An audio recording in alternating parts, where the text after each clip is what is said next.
Bonjour, alors je suis Sylphia Chaman, pour ceux qui ne me connaissent pas. Alors, je reviens dans cette vidéo puisque ça fait un petit moment que je ne fais pas de vidéo sur mon compte YouTube et je me suis dit que ça pouvait être pas mal quand même de pouvoir revenir dessus et de partager un peu mes réflexions et mon vécu. Alors, je suis chamane aujourd'hui, mais voilà, j'ai parcouru un chemin assez grand, on va dire, un gros chemin où j'ai eu beaucoup d'expériences qui m'ont aidé à comprendre certains aspects de ma vie. Et voilà, je voulais quand même partager ça avec vous parce que voilà, je suis une personne qui a été très impactée, voire très fortement impactée par le mental. Alors le mental, à la base, n'est pas une chose mauvaise, elle fait partie de nous en tant qu'être humain, elle fait partie de la matière.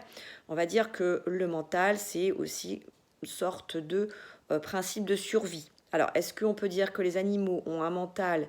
C'est une grande question. Voilà, c'est une question qui se pose. Souvent, les gens diraient non, ou peut-être, mais moi, je pense que certains animaux ont un mental. Alors, peut-être pas tous, mais certains. Alors, le mental, qu'est-ce que ça implique? Ça implique une stratégie de planification, une stratégie d'organisation, une stratégie d'anticipation et une stratégie de contrôle. D'accord? Donc le mental, il vous sert dans tous les cas, dans votre vie de tous les jours, puisque c'est lui qui va organiser votre emploi du temps, qui va vous rappeler certaines règles à suivre. Euh, voilà, donc un mental qui est bien géré, un mental qui est sain, c'est un mental qui vous aide dans la vie. Mais lorsqu'un mental est trop important dans votre énergie, dans vos émotions, qu'il vous submerge, là, il peut être dissonant et il peut vous apporter, enfin, il peut vous emmener dans des comportements, dans des situations qui vont être dans le déséquilibre. Et le mental, il va vous couper de certaines choses, comme de vos ressentis, de vos émotions. Il peut vous couper aussi de votre énergie parce que il va considérer, comme il prend trop de place, il va considérer que tous ces aspects-là sont comme des ennemis. Je dis bien entre guillemets, hein, ennemis. Alors, en fait, si vous voulez, c'est un mécanisme qui se fait inconsciemment dont vous n'avez pas totalement la maîtrise, et c'est là où c'est problématique.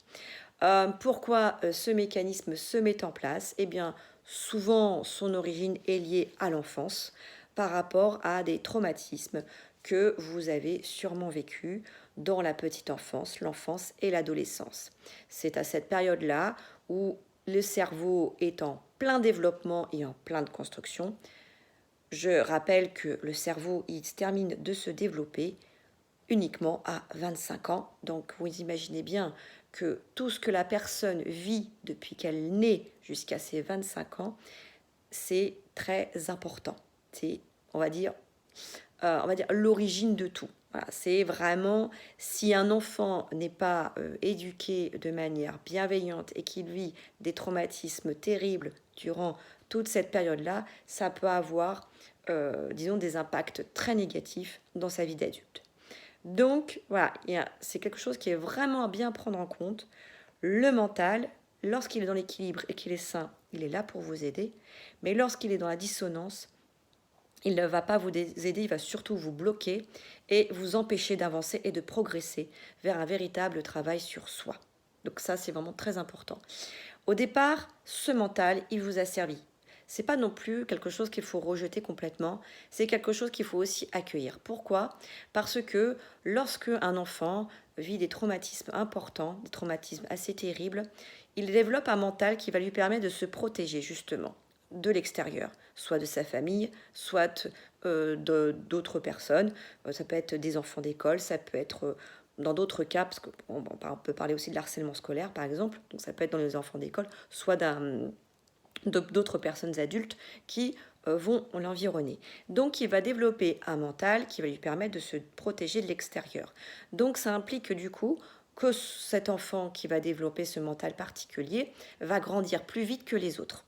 d'une certaine manière, parce qu'il va prendre conscience de certaines souffrances, il va prendre conscience aussi de la souffrance extérieure, il va quelque part le canaliser, il va le garder au fond de lui comme une sorte de mémoire qui va nourrir la mémoire cellulaire, et ensuite il va développer un mental, on va dire, de dingue, voilà, une carapace énorme. Donc, et cette carapace, au départ, ça va l'aider à vivre, à survivre, parfois c'est de la survie, hein, survivre ou vivre dans l'environnement où il est. Sauf qu'à un moment donné, il va vouloir s'en détacher, il va y avoir une volonté de se détacher. Pourquoi?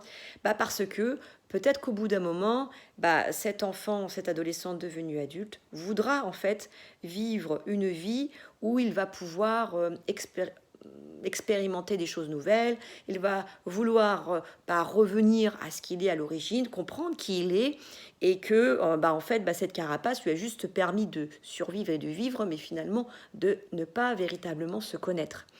Et c'est là où le problème arrive, c'est là où il y a des soucis, c'est que à ce moment-là, le mental, comme il est déjà présent et qu'il domine en fait l'adulte, le jeune adulte qui est là, comme il le domine, et bien là, du coup, c'est là où c'est très compliqué pour la personne de lâcher. D'accord? Voilà, c'est ça. C'est là où vraiment c'est très important de bien comprendre la chose.